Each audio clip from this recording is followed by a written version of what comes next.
عکس‌العمل شما در قبال کسی که زبونش رو برای شما در میاره چیه؟ قبلا گفتیم که انسان خواب کسی که فقط اتفاقات رو میبینه و بر اساس همون چیزهایی که میبینه عکس‌العمل از خودش نشون میده، یا به عبارتی نفس و ذهن بر او حاکمن. اما انسان بیدار کسیه که دلایل پشت اتفاقات رو میبینه، عکس‌العمل اون آگاهانه خواهد بود. بنابراین دستورات از روح صادر میشه.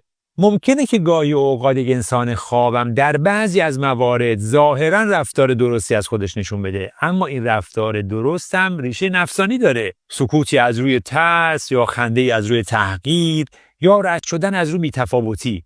یک انسان بیدار که مسیر خودشناسی رو طی کرده و تونسته ذهنش رو بزنه کنار، حقیقت ماجرا رو میبینه. پاسخ اون آگاهانه است. او هر عکس‌العملی که از خودش نشون بده صرفاً برای کمک به طرف مقابل، نه خوراکی برای نفس خودش. روح یک انسان بیدار هیچ اهانتی رو به خودش نمیگیره.